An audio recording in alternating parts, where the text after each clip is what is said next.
E aí, quem fala aqui é o Renan, você está no Megascópio e hoje vamos conversar um pouco sobre Batman, o personagem da DC Comics que já ganhou inúmeras adaptações de filmes, porém o vídeo aqui vai ser bastante focado na mídia de origem dele, né, que são os quadrinhos.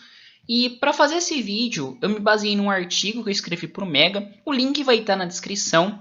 E aqui eu vou comentar 5 histórias que eu acho excelentes do personagem e que fogem um pouco daquela rota bastante popular, tipo, que é você abordar histórias com o personagem Coringa. O Coringa também é um ótimo personagem, então ele é muito presente na mitologia do Batman.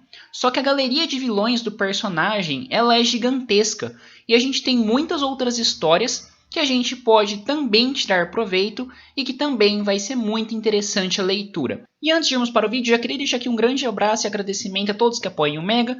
Se você tem interesse em nos apoiar, o link do Padrim estará na descrição.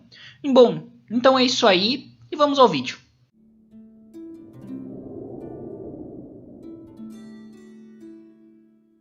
E a primeira história da nossa lista é uma história bem interessante porque ela aborda um outro lado do Batman. Essa história ela foi escrita pela dupla Dennis O'Neil e Russell Brown. E ela é bastante importante no universo do Homem-Morcego porque ela introduz o veneno, né, que depois fica bastante conhecido aí por ser aplicado no Bane, e ele dá uma força gigantesca. Mas por que o Batman utiliza isso na história? Ele utiliza isso porque logo no comecinho, só uma coisa que eu vou evitar spoiler, então eu vou acabar contando só o comecinho da história e o desenrolar eu acho que fica por conta de vocês mesmo, porque é bem interessante a leitura, como eu já disse anteriormente. Mas voltando aqui, no começo da história ele tem que resgatar uma menina que está presa nos esgotos, porém ele não consegue devido à sua limitação física de ser humano mesmo, e a garota acaba morrendo. Isso traz para ele um grande trauma, porque ele se sentiu muito impotente naquela situação perante a sua forma, mesmo treinando e se preparando, ele não conseguir enfrentar aquela situação, foi muito difícil para ele. Então ele encontra nessa substância uma forma de ficar muito mais forte.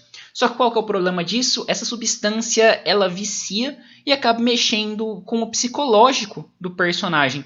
Então, na história, a gente vai ter um Batman extremamente descontrolado, muito forte e que em determinado momento chega a ficar bastante reconhecível.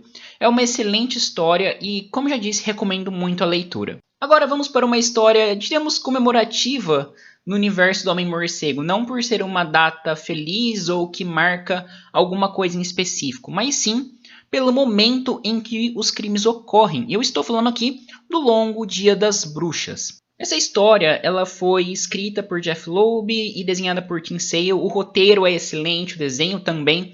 Jeff Loeb manda muito bem, não só escrevendo Batman, ele é um excelente roteirista, mas nessa história, em silêncio, que eu vou falar posteriormente, ele também manda muito bem. E essa história que eu falei, por que datas comemorativas? Porque aqui nós temos casos de crimes específicos que ocorrem em datas específicas de comemoração. Então o Batman ele vive quebrando a cabeça para ir atrás, ele vai atrás do Homem Calendário, vai atrás de quase toda a galeria para procurar. O Homem Calendário seria o mais óbvio, né? Só que, tipo, ele chega lá e fala, cara, não é ele. E ele fica nessa investigação. Aqui a gente tem bastante essa exploração do lado investigador do Batman. Isso se destaca em outras histórias também, mas nessa em específico é muito interessante pela forma com que o mistério se desenvolve e pela forma com que a história consegue deixar o leitor perdido entre as informações que ela joga. Cada hora você está achando que é um personagem diferente ali. Então isso é muito legal porque no final, quando você vê quem é ou quem você suspeita que seja, você fala, não é possível. É uma história muito legal, é muito divertida. E quando a gente tem essas histórias no quadrinho que o escritor consegue fazer o leitor ficar perdido propositalmente, porque de verdade, fazer o leitor ficar perdido sem querer é uma bosta. Não é legal, você passa a não gostar da história, mas quando você vê que esse labirinto construído no roteiro é proposital, você vê o tamanho da elaboração daquilo.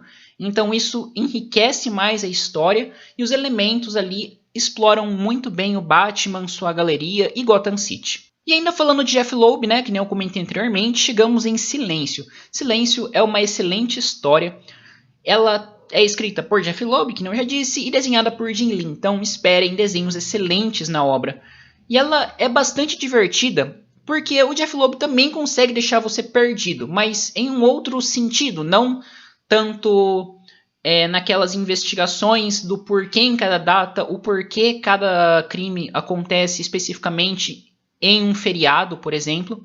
Mas aqui é uma investigação para saber qual que é a motivação daquele vilão que protagoniza a história, no caso Silêncio, até a gente chegar na origem dele, que é uma ótima origem, é muito bem construído, e ele até apareceu em outras histórias depois. Mas eu acho que o que melhor explora ele mesmo é realmente Silêncio. E agora vamos falar sobre a Corte das Corujas. A Corte das Corujas ela é uma história muito interessante, porque ela marca o início da fase dos Novos 52, né? Que veio aí antes de outras iniciativas que culminaram no Rebirth, no DC Rebirth.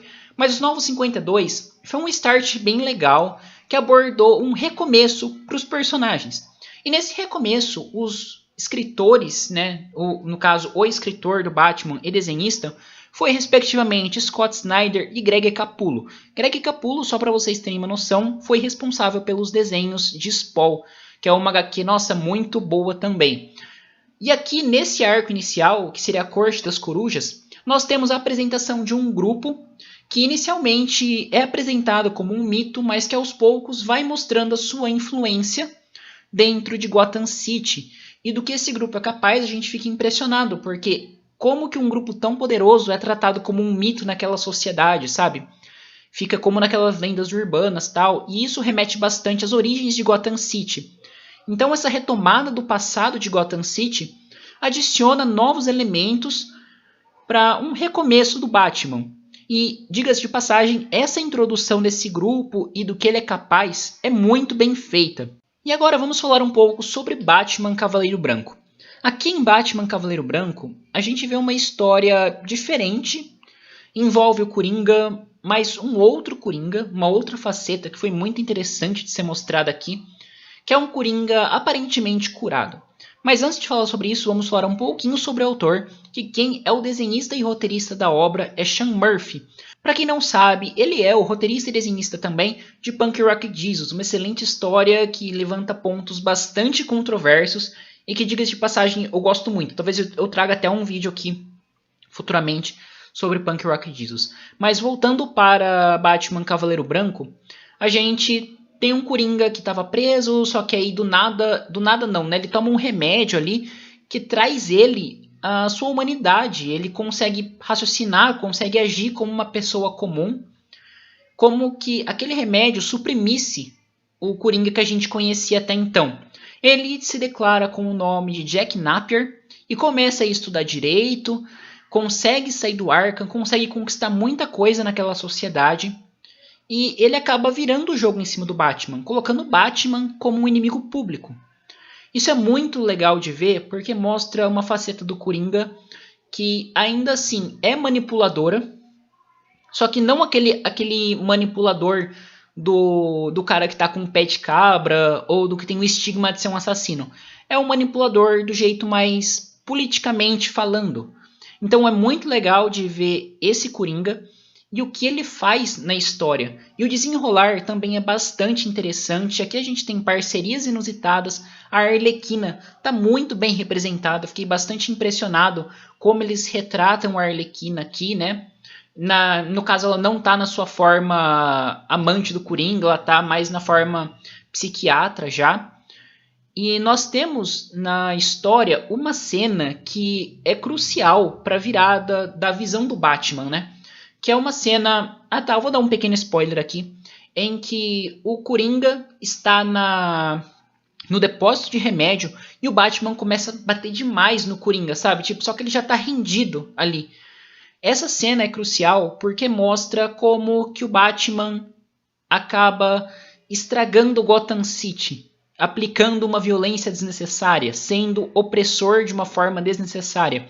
Então, nesse ponto, eu acho que até o leitor mais apaixonado pelo Batman acaba falando, pô, cara, você passou da mão um pouco aí, hein?